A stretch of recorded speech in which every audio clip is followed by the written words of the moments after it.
Good morning बच्चों। अब class 7 को पढ़ा रहा हूँ, चैप्टर 2।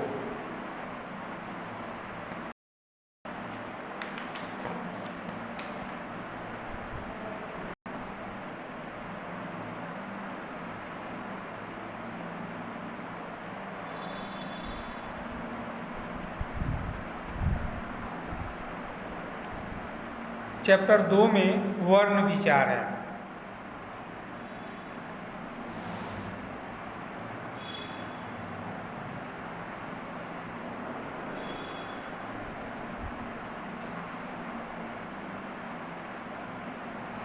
बच्चों, ऊपर दिए गए चित्र को देखिए। यहाँ एक महिला सेब खरीद रही है। वह कह रही है 1 किलो सेब दे दो। बोलते समय हमारे मुख से कुछ ध्वनियाँ उच्चरित होती है। इन उच्चरित ध्वनियों व लिपिबद्ध किए जाने वाली भाषा में भाषा की प्राथमिक इकाई वर्ण का प्रयोग होता है। बोलने या लिखने में कई ध्वनियाँ मिली रहती है। जैसे एक शब्द को बोलने में 3 ध्वनियाँ मिली हुई है। जैसे ए जोर क हलंत जोर अ मिलकर एक बना, इसमें 3 ध्वनियाँ हैं। उसी प्रकार किलो क हलंत जोर हर्षई जोर ल हलंत जोर ओ के मिलने से किलो शब्द बन गया, जिसमें 4 ध्वनियाँ हैं। सेब स हलंत जोर ए जोर ब हलंत जोर अ मिलने से सेब शब्द बना, इसमें 4 ध्वनियाँ हैं। देश शब्द को लीजिए, द हलंत ए यानी देश शब्द बना, इसमें 2 ध्वनियाँ हैं। दो द हलंत ओ के मिलने से 2 हो गया, इसमें 2 ध्वनियाँ हैं। यहाँ 1 किलो सेब दे तथा 2 में क्रमशः 3 4 2 तथा 2 ध्वनियाँ हैं, जिनके और अधिक टुकड़े नहीं हो सकते। ऐसी छोटी ध्वनियों को ही वर्ण कहते हैं।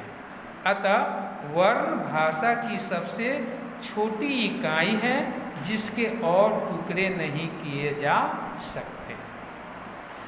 अब आइए वर्णमाला। वर्णमाला क्या है, इसे समझिए। वर्ण भाषा का आधार होता है तथा इनके मिलने पर ही शब्द बनते हैं। प्रत्येक भाषा के वर्ण निश्चित संख्या में होते हैं। इन वर्णों का व्यवस्थित समूह ही वर्णमाला कहलाता है। यानी भाषा के मूल ध्वनि चिन्हों के क्रमबद्ध समूह को वर्णमाला कहते हैं। मानक देवनागरी वर्णमाला। हिंदी वर्णमाला में आए वर्णों को अक्षर भी कहते हैं। इनको देवनागरी लिपि में लिखा जाता है। जैसे स्वर वर्ण अ आ हर्षई दीर्घई हर्षौ दीर्घौ री ए ऐ ओ औ।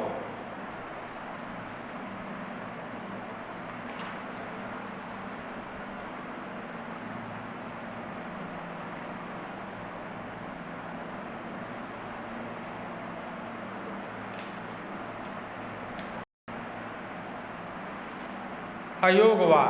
अंग और अह को अयोगवाह कहते हैं। व्यंजन वर्ण क वर्ग में 5 वर्ण आता है। क हलंत ख हलंत ग हलंत घ हलंत अंग हलंत। इसी प्रकार च वर्ग में च हलंत छ हलंत ज हलंत झ हलंत और य हलंत। ट वर्ग में ट हलंत थ हलंत ड हलंत ढ हलंत और बड़ी न हलंत। तो वर्ग में त हलंत थ हलंत द हलंत ध हलंत न हलंत। प वर्ग में प हलंत फ हलंत ब हलंत भ हलंत म हलंत। अंतः अस्त वर्ण में य हलंत र हलंत ल हलंत व हलंत। ये यर लव के 4 वर्ण जो अंतःस्त कहलाता है, और बाकी यर लव के 4 वर्ण को उष्म वर्ण कहते हैं। जैसे तलावे स हलंत मूर्धन्य स हलंत, दंत स हलंत, ह हलंत, ये ऊष्म वर्ण हो गए। तो यर लव के 8 वर्णों को 2 भाग में बांट दिया गया। हाँ, पहला भाग हो गया अंत अस्त, जिसमें य र ल व आता है, और दूसरा भाग है ऊष्म वर्ण, जिसमें तलावे स, मूर्धन्य स, दंत स और ह। इन वर्णों, ये तलावे स, मूर्धन्य स, दंत स, ह के उच्चारण करने से मुंह से ऊष्मा निकलती है, इसीलिए इसे ऊष्म वर्ण भी कहते हैं। संयुक्त व्यंजन में छ, त्र, ज्ञ और श्र, ये 4 संयुक्त व्यंजन हैं। आगत ध्वनियाँ 3 हैं, ज नुक्ता, ह नुक्ता, आ, ये 3 आगत ध्वनियाँ हैं। अब वर्ण के भेद। उच्चारण तथा प्रयोग के आधार पर वर्ण के 2 भेद होते हैं, एक में स्वर वर्ण, 2 में व्यंजन वर्ण। अब आइए स्वर वर्ण किसे कहते हैं। जिन वर्णों के उच्चारण के लिए किसी भी अन्य वर्ण की सहायता नहीं लेनी पड़ती है, उन्हें स्वर वर्ण कहते हैं। हिंदी में कुल 11 स्वर होते हैं। इनमें से री का प्रयोग केवल संस्कृत से आए शब्दों में ही होता है। जिन वर्णों का उच्चारण स्वतंत्र रूप से होता है, उन्हें स्वर वर्ण कहते हैं। जैसे अ, आ, हर्षई, दीर्घई, हर्षौ, दीर्घौ, री, ए, ऐ, ओ, औ, ये स्वर वर्ण हैं। इनकी संख्या 11 है। अब स्वर के भेद। स्वर के निम्नलिखित 3 भेद होते हैं। स्वर के निम्नलिखित 3 भेद होते हैं। क में हर्ष स्वर, ख में दीर्घ स्वर, ग में प्लुत स्वर। अब लीजिए क में हर्ष स्वर, इसके विषय में समझिए। इन स्वरों के उच्चारण में सबसे कम समय लगता है। ये एक मात्रा काल में बोले जाते हैं। अ, ई, उ तथा री को ऋस्व मूल स्वर कहते हैं। अ, ई, उ और री। दीर्घ स्वर में इन स्वरों के उच्चारण में स्वर हर स्वर से 2 गुना समय लगता है। ये लगभग 2 मात्रा काल में बोले जाते हैं।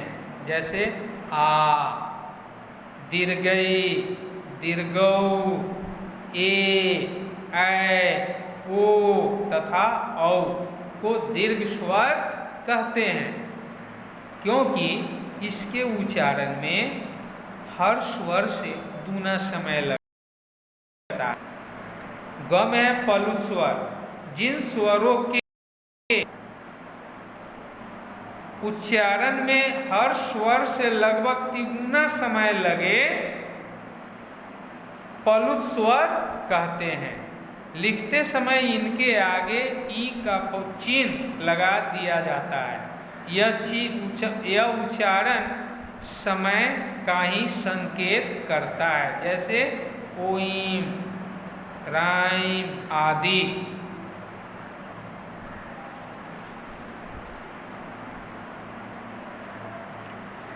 अब स्वरों के प्रयोग समझिए। शब्दों को लिखते समय स्वरों का प्रयोग 2 रूप में किया जाता है। क में मूल रूप में एवं ख में मात्रा रूप में। क में मूल रूप में स्वरों का प्रयोग जब कोई स्वर वर्ण किसी व्यंजन से अलग अपने स्वतंत्र रूप में प्रयुक्त होता है, तब वह स्वर का मूल रूप में प्रयोग कहा जाता है। जैसे आप, उनका ईक, ईक, एक आदि इन शब्दों में क्रमशः आ, उ, ई और ए स्वर अपने मूल रूप में प्रयोग किए गए हैं। ख में मात्रा रूप में स्वरों का प्रयोग।